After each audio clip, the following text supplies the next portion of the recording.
ಇತ್ತೀಚಿನ ದಿನಗಳಲ್ಲಿ ಹುಟ್ಟುಹಬ್ಬವನ್ನ ಯಾವ ರೀತಿಯೆಲ್ಲ ಆಚರಿಸ್ತಾ ಇದ್ದಾರೆ ಅನ್ನೋದು ನಮಗೆ ಗೊತ್ತೇ ಇದೆ.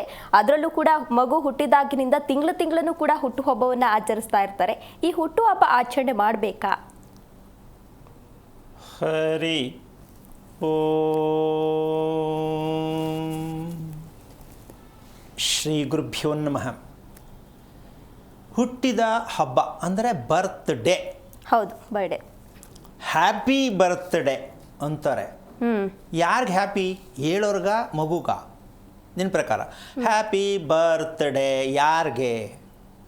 ಅದು ಮಗು ಏನೋ ಯೋಚನೆ ಮಾಡ್ತಿರ್ತದೆ, ಹೌದಾ? ಮಗು ಗೊತ್ತೇ ಇರಲ್ಲ. ಇವ್ರು ಹ್ಯಾಪಿ ಬರ್ತ್ಡೇ ಯಾರಿಗ್ರಿ ಹ್ಯಾಪಿ? ಇಲ್ಲಿ ಹೇಳ್ತಾರಲ್ಲ, ನಮಗೆ ಸಂಕ್ರಾಂತಿ ಹಬ್ಬ ಬಂದರೆ ಸಂಕ್ರಾಂತಿ ಹಬ್ಬದ ಶುಭಾಶಯ ಯಾರಿಗೆ? ಯುಗಾದಿ ಹಬ್ಬದ ಶುಭಾಶಯ ಯಾರಿಗೆ? ಶುಭಾಶಯ ಅವನ ಕಷ್ಟ, ಅವನಿಗೆ ಜೇಬಲ್ಲಿ ದುಡ್ಡು ಐತೋ ಇಲ್ವೋ, ಸಾಲ ಮಾಡಬೇಕೋ ಏನೋ, ಇವ್ರು ಶುಭಾಶಯ ಅಂದ್ಬಿಟ್ರು. ಅವ್ನು ಬೈಕಾತಾ ಇರ್ತಾನೆ, ನನ್ನ ಕಷ್ಟ ನನಗೆ, ಇವನು ಬೇರೆ ಶುಭಾಶಯ ಅಂತ ಹೇಳ್ತಾನೆ. ಅಂದರೆ ನಾವು ಮಾತಾಡೋ ಮಾತು ನಮ್ಮ ಜೀವನ, ನಮ್ಮ ದೇಹಕ್ಕೆ, ನಮ್ಮ ಯಾವುದೇ ಒಂದು ಅರ್ಥಗರ್ಭಿತವಾಗಿ ವಿಚಾರವನ್ನು ಮಾತಾಡದೇ ಇದ್ದಾಗ ನಮಗೆ ನಾವೇ ಅರ್ಥ ಮಾಡ್ಕೊಂಡಿರಲ್ಲ. ನಾವು ಯಾರು, ನಮ್ಗೇನು ಅನ್ನೋದೇ ಗೊತ್ತಿಲ್ಲ, ನಮ್ಮ ಅಡ್ರೆಸ್ಸೇ ನಮ್ಗೆ ಗೊತ್ತಿಲ್ಲ. ಹಿಂಗೆ ನಾವು ಬದುಕ್ತಾ ಇದ್ದೀವಿ. ಬೇರೆಯವ್ರು ನೋಡೇ ಬದುಕ್ತಾ ಇದ್ದೀವಿ ಹೊರತು ನಮಗೋಸ್ಕರ ನಾವು ಬದುಕ್ತಾ ಇದ್ದೀವ ಅನ್ನೋರು ಬರ್ತ್ಡೇ ಅರ್ಥ ತಿಳ್ಕೊಬೇಕು ಫಸ್ಟು. ಇಲ್ಲಿ ಪಕ್ಕದ ಮನೆಯವ್ರು ಮಾಡಿದ್ರು, ನಾನು ಕೇಕ್ ಎಲ್ಲಿಂದ ತರಿಸ್ತೀನಿ ಗೊತ್ತಾ?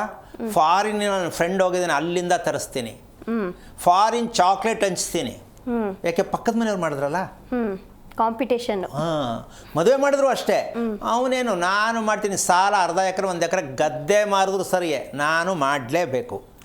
ಅಂದರೆ ಬೇರೆಯವರಿಗೋಸ್ಕರ ನಾವು ಬದುಕ್ತಾ ಇದ್ದೀವಿ ಅನ್ನೋಂತಹ ಅಭ್ಯಾಸ ಇರುವಂಥವರಿಗೆ ಎಲ್ಲರ ಬರ್ತಡೇ ಅವಶ್ಯಕತೆ. ಬೇರೆಯವ್ರಿಗೋಸ್ಕರ ಬದುಕ್ತಾ ಇದ್ದೀನಿ ಅನ್ನೋರಿಗೆ, ನಮಗೋಸ್ಕರ ನಾವು ಬದುಕ್ತಾ ಇದ್ದೀವಿ ಅನ್ನೋರು ಅದರ ಅವಶ್ಯಕತೆ ಇರಲ್ಲ. ಹಾಗಂತ ಬರ್ತಡೇ ಮಾಡೋದು ತಪ್ಪು ಅಂತ ನಾನು ಹೇಳ್ತಿಲ್ಲ. ಅದರ ಅರ್ಥ ಗೊತ್ತಿದೆಯಾ? ಮಾಡಬೇಕಾದ್ರೆ ಹುಟ್ಟಿದ ಹಬ್ಬ ಅಂತ ಹೇಳ್ತೀರ. ಹಬ್ಬ ಅಂದರೆ ಏನು? ಸಂತೋಷ, ಖುಷಿ ಅಂತ. ಈಗ ಯಾರಿಗೆ ನೀವು ವ್ಯಕ್ತಿಗೆ ಮಾಡ್ತಾ ಇದ್ದೀರಾ ಅವ್ನು ಖುಷಿಯಾಗಿದ್ದಾನ ಕೇಳಿ ಫಸ್ಟ್. ಅದು ಇಂಪಾರ್ಟೆಂಟ್ ಅಲ್ವಾ? ನೀವು ಬಟ್ಟೆ ತಂದು ಕೊಟ್ಟಿರ್ಬೋದು, ಕೇಳಿದ ಬಟ್ಟೆ ಕೊಡಿಸಿರ್ಬೋದು, ಹಾಕೊಂಡು ಖುಷಿಯಾಗಿರಬಹುದೇನೋ, ಮನಸ್ಸಲ್ಲಿ ಏನೇನು ನೋವಿದೆ ಯಾರಿಗೂ ಗೊತ್ತಿಲ್ಲ. ಅವನಿಗೆ ಏನೆಲ್ಲ ಯೋಚನೆ ಇದೆ ಅದರ ಬಗ್ಗೆ ನೀವು ತಿಳ್ಕೊಂಡಿದ್ರೆ ಅದಕ್ಕೆ ಯೋಚನೆ ಅಂತಕ್ಕಂಥದ್ದೇ ಹೈಲೈಟ್ ವಿಚಾರ. ಯೋಚನೆ ವಿಶೇಷವಾಗಿರ್ತಕ್ಕಂಥದ್ದು. ಮಗು ಬುದ್ಧಿ ಅಂತ ಬಂತು ಅಂದರೆ ಸ್ಟಾರ್ಟ್ ಆಗೋದೇ ಯೋಚನೆ. ಹೌದಲ್ಲಮ್ಮ? ಹೌದು. ಏನೇನೋ ಹೇಳ್ತಾರೆ, ಏನೇನೋ ಮಾಡ್ತಾರೆ, ಸ್ಕೂಲ್ಗೆ ಹೋಗ್ಬೋದಾ, ಮನೇಲಿರೋದ, ಈ ಥರ ಹಲವಾರು ಯೋಚನೆಗಳಿರುತ್ತೆ. ಈ ಯೋಚನೆಗೆ ಒಂದು ಹೆಸರಿದೆ. ಏನು? ದೀರ್ಘ ಕಾಯಿಲೆ ಅಂದರೆ ದೀರ್ಘವಾದ ರೋಗ. ಇದಕ್ಕೆ ಔಷಧಿ ಇದೆಯಾ? ಇಲ್ಲ. ಯೋಚನೆಗೆ ಔಷಧಿ ಇದೆಯಾ? ಪೂಜೆ ಇದೆಯಾ? ಯೋಚನೆ ಇಲ್ಲದೆ ಮನುಷ್ಯ ಇರೋಕ್ಕಾಗತ್ತಾ ಅನ್ನೋ ಮಟ್ಟಕ್ಕೆ ಹೊಂಟೋಗಿದ್ದೀವಿ ನಾವು. ಹೌದು. ಮನುಷ್ಯ ಅಂದಮೇಲೆ ಯೋಚನೆ ಮಾಡಿದೆ ಹೆಂಗ್ರಿ? ಹೌದಾ? ಸರಿನಾ? ಇದು ತಪ್ಪು. ಮತ್ತು ಬರುತ್ತಲ್ಲ ಯೋಚನೆ, ನಾನು ಬೇಡ ಅಂತೀನಿ, ಆದರೂ ಬಂದ್ಬಿಡುತ್ತೆ ಯೋಚನೆ. ಈ ಪ್ರಶ್ನೆ ಎಲ್ಲರಲ್ಲೂ ಇದೆ ಇಲ್ವಾ? ಹೌದು, ಇದೆ. ಸೊ ಮತ್ತೇನು ಮಾಡೋದು ಇವಾಗ? ಮಗುಗೂ ನೀವು ಬರ್ತಡೇ ಮಾಡೋರು ನೀವು ಮಾಡ್ಕೋತೀರಾ, ಮಕ್ಳಿಗೆ ಮಾಡ್ತೀರಾ. ಮಗುವಿನ ಯೋಚನೆಯನ್ನು ತಪ್ಪಿಸುವುದೇ ನಿಜವಾದ ಹುಟ್ಟಿದ ಹಬ್ಬ. ಏನಮ್ಮ? ಮಗುವಿಗೆ ಯೋಚನೆ ಇರಬಾರ್ದು, ಖುಷಿಯಾಗಿ ಸಂತೋಷವಾಗಿರಬೇಕು, ನೀವಾಗ್ಲಿ ಮಗುವಾಗ್ಲಿ. ಈಗ ಇದಕ್ಕೆ ನೀವು ಹುಟ್ಟಿದ ಹಬ್ಬ ಅಂದರೆ ಖುಷಿ ಆಗತ್ತೆ ಅಲ್ಲೇನಮ್ಮ? ಹೌದು. ಆ ಮಗು ಖುಷಿ ಇಲ್ಲ ಅಂತ ಇಟ್ಕೊಳ್ಳಿ, ಮಗುನೋ ನೀವೇನೋ ದೊಡ್ಡವರೇ, ಖುಷಿ ಇಲ್ಲ. ಈಗ ಹೆಂಡತಿಗೆ ಗಂಡ ಮಾಡ್ಬೋದು, ಗಂಡನಿಗೆ ಹೆಂಡತಿ ಮಾಡ್ಬೋದು. ಖುಷಿಗೆ ಬರ್ತ್ಡೇಗೆ ನನ್ನ ಗಂಡನಿಗೆ ಬರ್ತ್ಡೇ ಮಾಡೋಣ ಅಂತ ಹೆಂಡತಿ ಪ್ರಯತ್ನ ಮಾಡ್ಬೋದು, ಅಥವಾ ಹೆಂಡತಿ ಬರ್ತ್ಡೇನ ಗಂಡ ಪ್ರಯತ್ನ ಮಾಡ್ಬೋದು.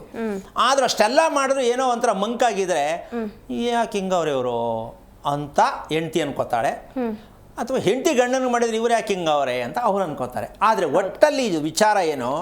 ಯೋಚನೆ ಎನ್ನುವುದನ್ನು ಯಾವತ್ತು ನಮ್ಮಿಂದ ದೂರ ಆಗುತ್ತೋ ನಾವು ಅದನ್ನು ದೂರ ಕಳಿಸ್ತೀವೋ, ಪ್ರತಿದಿನ ಹುಟ್ಟಿದ ಹಬ್ಬ. ಯೋಚನೆ ದೂರ ಮಾಡಿಸುವುದೇ ನಿಜವಾದ ಹುಟ್ಟಿದ ಹಬ್ಬದ ಅರ್ಥ. ಸ್ವಾಮಿ ನಮಗೂ ಬೇಡ ಸ್ವಾಮಿ, ಯೋಚನೆ ಮಾಡಬಾರ್ದು ಅಂತೀವಿ ಸ್ವಾಮಿ, ಬಂದ್ಬಿಡ್ತದಲ್ಲ, ಏನು ಮಾಡೋದು ಅಲ್ವಾ? ಅದಕ್ಕೋಸ್ಕರವಾಗಿ ಒಂದು ದಿನ ಹಬ್ಬ ಮಾಡೋದಲ್ಲ, ಬೆಳಗ್ಗೆ ಎದ್ದ ತಕ್ಷಣ ದೇವಸ್ಥಾನಕ್ಕೆ ಹೋಗೋದಲ್ಲ, ನಾವು ನಮಗೆ ಬೇಕಾಗಿರತಕ್ಕಂಥದ್ದು ಯೋಚನೆ ಅನ್ನುವಂತಹ ಈ ಒಂದು ಕಾಯಿಲೆ ಹೋಗಬೇಕು. ಕಾಯಿಲೆ ತಾನೇ ಇದು. ಹೌದು. ನಾವು ಬಿಟ್ಟರು ನಮ್ಮನ್ನು ಬಿಡಲ್ಲ ಅದು. ಅದಲ್ಲ, ನಾವೇ ಹಿಡ್ಕೊಂಡಿರೋದು ಅದನ್ನ, ನಮ್ಮನ್ನು ಅದು ಹಿಡ್ಕೊಂಡಿಲ್ಲ, ನಾವು ಹಿಡ್ಕೊಂಡ್ಬಿಟ್ಟಿದ್ದೀವಿ ಅದನ್ನ. ಯೋಚನೆ ಅನ್ನೋದು. ಇದನ್ನು ದೂರ ಮಾಡಬೇಕು ಅಂತಕ್ಕಂಥದ್ದು ಮಕ್ಕಳಿಗೆ ಕಲಿಸ್ಬೇಕು, ನಾವು ಕಲ್ತ್ಕೋಬೇಕು. ಈ ರಹಸ್ಯಕ್ಕೆ ಕಾರಣಕರ್ತನಾಗಿರ್ತಕ್ಕಂತಹ ಶ್ರೀಮನ್ನಾರಾಯಣನ ಪಾದ ಕಮಲಗೆ ಕೋಟಿ ಕೋಟಿ ನಮನಗಳನ್ನ ಅರ್ಪಣೆಯನ್ನು ಮಾಡಿ ವಿಷಯಕ್ಕೆ ಬರೋದೇ ಆದರೆ ವಿಚಾರ ಯೋಚನೆ ಅಂತಕ್ಕಂಥದ್ದಕ್ಕೆ ಪರಿಹಾರ ಮಾರ್ಗ ಏನಾರು ಇದೆಯಾ ಅಂತ ಎಲ್ಲರ ಮನಸ್ಸಲ್ಲೂ ಓಡ್ತಾ ಇದೆ. ಹೌದು. ದೂರ ಮಾಡೋದು ಹೇಗೆ? ಯೋಚನೆಯನ್ನು ದೂರ ಮಾಡುವುದು ಹೇಗೆ ಪ್ರಶ್ನೆ ತಾನೇ ಅದು. ಹೌದು. ಇವಾಗ ನಾನು ಬೆಳೆಸ್ತಕ್ಕಂಥ ಪದ ಇವೆಲ್ಲ ಏನಪ್ಪ ನಾವು ಮಾತಾಡೋಕ್ಕಾಯ್ತದ ಕೇಳೋಕ್ಕಾಯ್ತದ ಅಂತಕ್ಕಂತಹ ಒಂದು ನಾಚಿಕೆ ಸ್ವಭಾವ ಇರತಕ್ಕಂತಹ ಪದಗಳು ನಾಚಿಕೆ ಪಟ್ಕೊಂಡ್ರೆ ಡಾಕ್ಟರ್ ಹತ್ರ ವರ್ಕ್ ಆಗಲ್ಲ. ಹೇಳಲೇಬೇಕು. ಹೌದಾ? ಏನು ನಡೀತದೆ ಹೇಳಲೇಬೇಕು. ಅದಕ್ಕೆ ನಾವೇನು ಮಾಡಬೇಕು ಅಂದರೆ ಅದರ ಸತ್ಯ ತಿಳ್ಕೋಬೇಕು ಅಂದರೆ ಪ್ರಯತ್ನ ಮಾಡಬೇಕು. ಯಾಕೆ ನನಗೆ ಈ ಹಿಂಸೆ ಬರ್ತಾ ಇದೆ, ಎಲ್ಲಿಂದ ಬರ್ತಾ ಇದೆ ಅನ್ನೋದನ್ನ ಇವತ್ತು ಹೇಳಬೇಕು. ಯೋಚನೆಗೆ ಮೂಲ ದಾರಿ ಕಾರಣ ಯಾವುದು ಅಲ್ವಾ? ಹೌದು. ಇದಕ್ಕೆ ಒಂದೇ ವಿಚಾರ, ಮೂತ್ರ ಚಿಕಿತ್ಸೆ.